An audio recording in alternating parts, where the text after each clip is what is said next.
is risen. Good morning. Brothers and sisters in Christ, today we celebrate the Sunday of St. Thomas. We hear the gospel that you may believe, and believing have life in his name.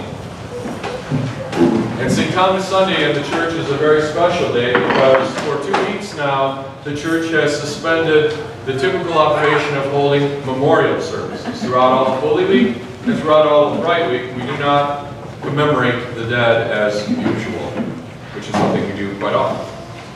If somebody should happen to pass away at that time, we will have the funeral service for them during Bright Week, and it's a beautiful and a glorious service. But we don't have the memorials, the Paniquito and Panostas, as they are known.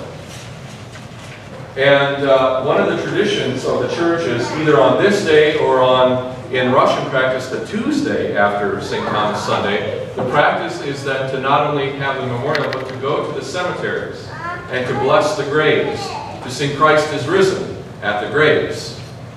There was a meme floating around on the internet recently I saw, this Orthodox, and it showed a picture of people all camping out on the grave plots with picnic baskets. And it says, Orthodox Christians putting the fun back in funeral.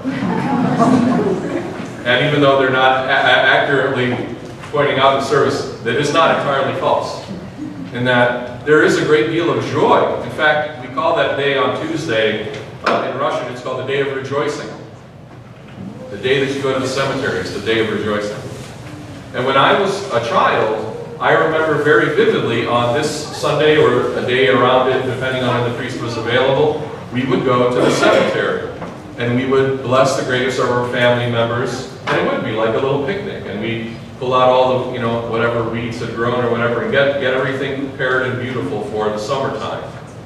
And then the priest would come, and he would bless the grave, singing Christ is risen, splashing it with holy water. But then we would just go, okay, that's good. Then we would walk around with him around the whole cemetery and point out, oh, this is so-and-so. Oh, this, I remember this. I didn't remember, my grandmother remembered. But this is, oh, come over here, Father. We have to bless this person's grave. And as a result, the whole community of faith was expanded. And the dead of the whole community were remembered.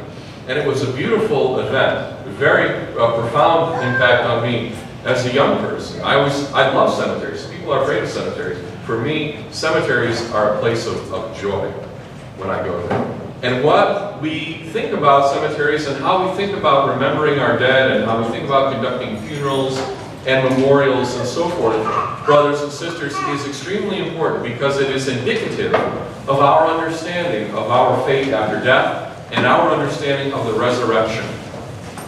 Not just the resurrection of Christ, but the resurrection of all mankind through Jesus Christ. So, brothers and sisters, I really encourage you to embrace and to adopt and to include and make your own the traditions of ancient Christianity of rejoicing in your memorial services, rejoicing in your graves. We're very blessed today. We have 2 different memorials. We had one before the liturgy, which was for the Maxime family, and that was in honor of Ovidiu's father, who passed away 6 months ago. Now, if you have been around, you know that whenever the Maximes have a memorial, they also host coffee out. They're not here right now because they're cooking.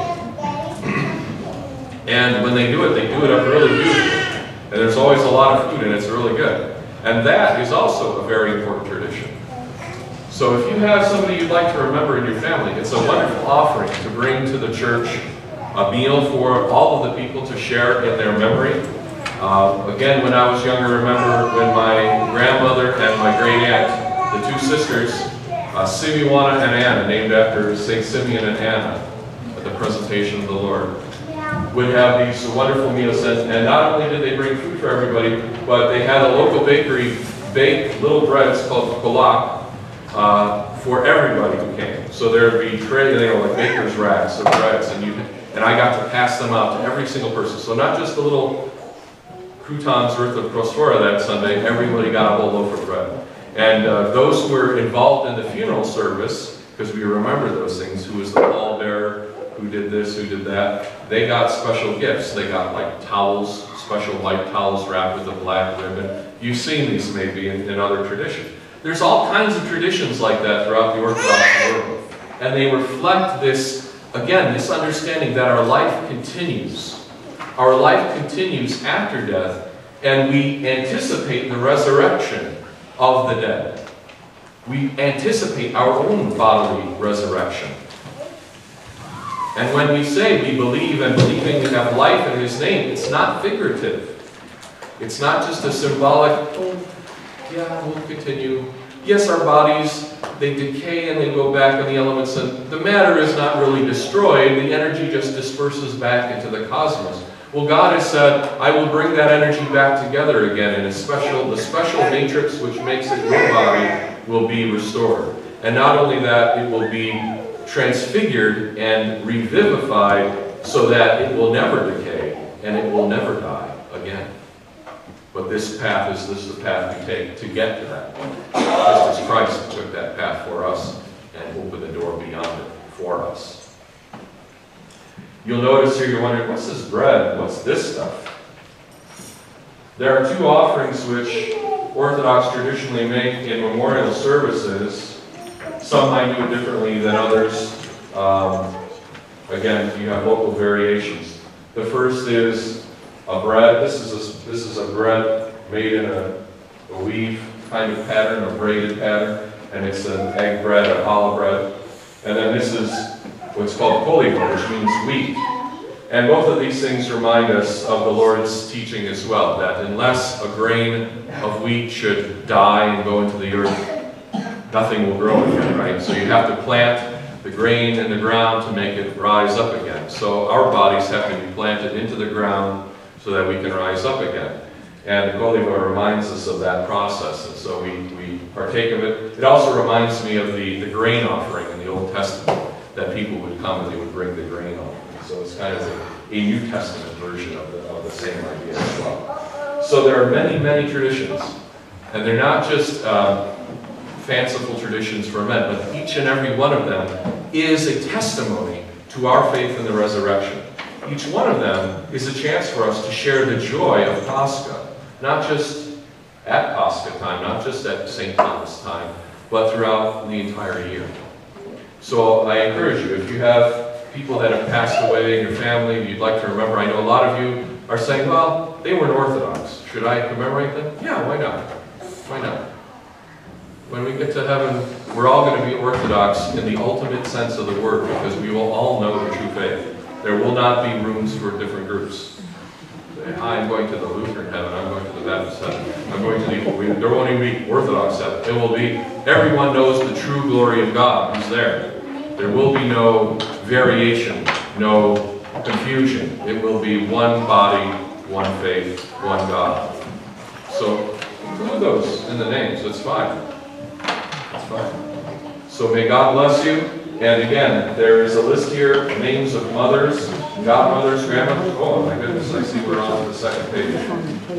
I was worried, I thought it was not enough names, but I see you have gone. But if you haven't put your names up here yet, please do not be shy. Come during the liturgy, it's okay. Sign the names of the people you want to have remembered of the mothers today. On Father's Day, we'll remember the fathers. A lot of people commemorate their dead on Memorial Day. We'll do a day for Memorial Day as well. Memorial Day is really, we remember those who died in the defense of our country. Americans have seemed to have forgotten that aspect of Memorial Day. They think it's a general day for remembering everybody. It's not, sorry. It's a day for those who gave the ultimate sacrifice for our freedom, and it should stay that way. So we'll do a separate ceremony for them as well on Memorial Day. So this is a good time of year to do all these things, to have it in our mind, not to be sad, but to be rejoicing. Because why? Christ is risen. Truly is risen.